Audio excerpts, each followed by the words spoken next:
You know what I'm saying? Do you think, because like I said, there obviously has been there was like a little motion going in Dallas, but there was a lot of division that was obviously publicized in Dallas. Obviously, God rest Mo3's soul, he passed away.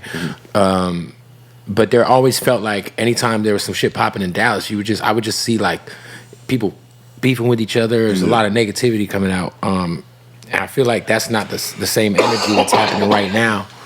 In terms of like, just on from a fan's perspective, the way I like take you and I'm like, oh, this dude's just raw. Like, yeah. And that's what I'm saying.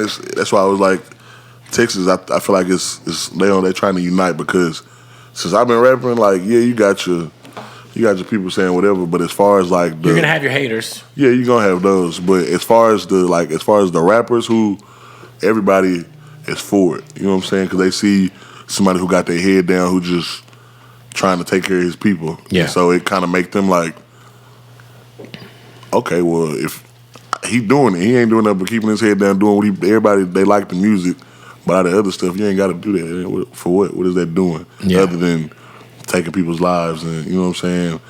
So I don't know. I just feel like it's showing people that you ain't got to do all that to.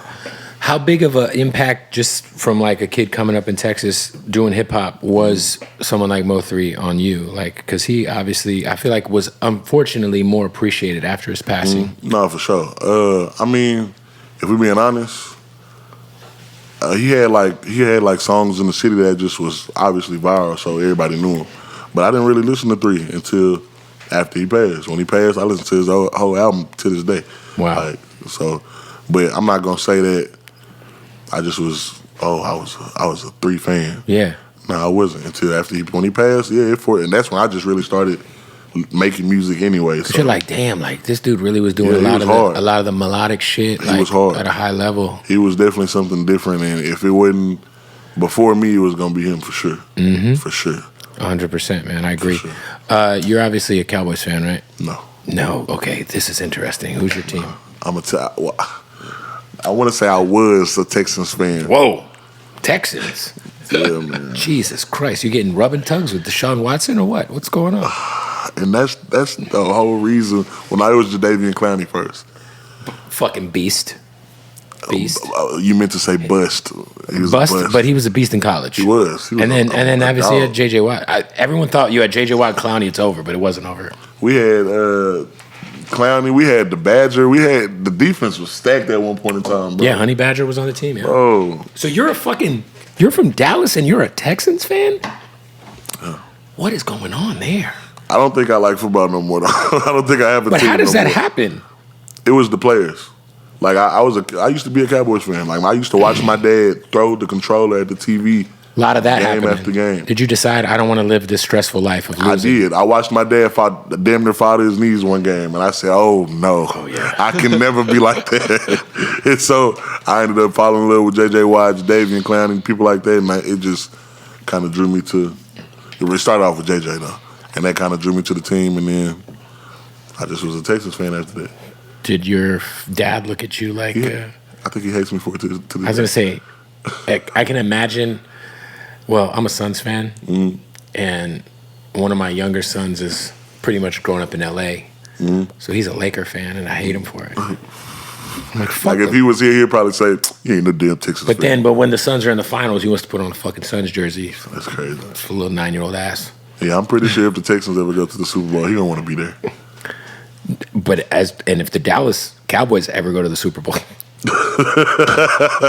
hey, don't do that. Don't do that. That I almost said without laughing. But come on, guys. Don't do that. Mike McCarthy's your coach. Anyway, oh man, I'm sure you'll support. I got to, man. I got to. You guys got the crazy. I went to WrestleMania at your stadium in Plano. It's not Plano. I stayed in Plano. No, it's in the stadium is in Arlington. No, I stayed in Plano. By the way, shout out to Plano. Some chicks over there. I stayed in Plano too. Yeah, there's a what's the name of that restaurant where they dress like lumberjack prostitutes? Boomer Jacks. No. It's like Hooters, but like fucking checkered. You got Boomer Jacks. You got Twin Peaks. Twin Peaks. Yeah. Went to a Twin Peaks in Plano and had a time. You got to go to the Twin Peaks. What's the one that we be going to before we go to the club? Bombshells. Bombshells. Go to Bombshells. Yeah, Bombshells. Bombshells. Yeah. Okay. Yeah. Nah, shout out to Plano. No, but I went to the fucking stadium for WrestleMania. That shit was crazy. So a lot of people don't even know. That's why I damn near kind of got to be a Cowboys fan again, because I just like the Tech. They just did a remix. They want me to do a remix for Texas for the stadium Cowboys? next year. Or just for the stadium or for the Cowboys? Well, it's for the Cowboys, for the stadium. Oh, you're a Cowboys fan. Don't do that. Which one of those overpaid bumps jerseys are you going to wear for the video? Can I just get my name on it? You could. I think I did that. Hey, you know what though? Trayvon Not Green. overweight bums. Hey, I said overpaid. I thought you said that's why I overweight. said not. I'm really only speaking about. Well, Zeke Elliott ain't even on the team anymore. Yeah, he not. Dak Prescott, like, come on, like, you know who's a beast? Wear the Diggs jersey. Diggs. Tavon Diggs is a fucking. Diggs is yeah. Not a fan of him, huh? Do you guys have some interactions or something? No. I mean, I ain't had no interactions with nobody. So. Out of all of the Cowboys players, since you've been old enough to go to clubs, who's the most outside? Okay, you want to be honest? Be honest. That's why I just started laughing. Who's outside? So, I go to clubs, but I'll go to I still go to hole in the walls. Like I love that's my shit. I go to Who Showed Me Love from the jump. Like, Yeah. And so for the first time ever, I went to one of the biggest big clubs spots, yeah. in Dallas. 5 a.m. I go in there and every Cowboys player is in there. Dak in there with his shirt unbuttoned. He fucked up.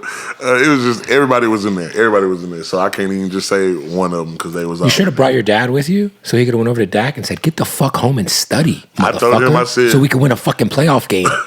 You soft ass motherfucker. What are we doing? I look at him. I said, "That's why y'all not winning." Bro, I'm a Suns fan, and I have good friends on the Suns, and a couple of them they're at my club a lot, right? So they're big customers for our club, 1111 in Scottsdale, and during the season, I gotta be like, hey, do I say something? You gotta leave at 8. Like, hey man, are you sure you wanna buy 10 bottles tonight? There's a game tomorrow. Damn. Yeah, and they do it too every time because I've never been to a club where you literally get ones just to throw them. It's like a net hanging party just to Stupid. see who nets hanging. I indulge. I'm not gonna lie. Okay. There's a bunch of Cowboy players in there. I gotta try to do something. But I ended up gaining some friends. Jalen, what's his name? Jalen Rigger. Oh yeah. Oh, Rieger? Rigger, there you go. He's the whiteout. He was He's the whiteout. Yeah, he was on the Eagles. He was on the Eagles. Mm-hmm. Yeah, he played for Minnesota now. Yeah. Oh, he plays for Minnesota. Yeah. Yeah, he was there. There was a lot of people there. What about have you ever hung with Deshaun Watson? No, I have not. I'm probably not. No time. I feel like he'd be a good time. Just go hit an Two Asian good massage times. parlor with him. Oh, no. do that. If I see him at the club and he say, "Hey man, I got this." Have you ever been to a rub and tug? What's that? Like, It's like a massage parlor, right? Where you go to and there's like a little old Asian lady and she'll like rub you down. I want to one time. And then she'll flip you over and then she'll jerk you off. I want to, but I don't want to know that that's what it is. You kind of got to know that's what it is, though. Otherwise, it's awkward. No, it's not going to be awkward. I feel like it's not going to be awkward. If you go to one and you don't know, it's like kind of just like it says like, what is this? What is this? Why is she reaching around? And then you just go with the flow. I don't think it's I feel like knowing that you're going now you got to sneak in and I'm finna go get a massage.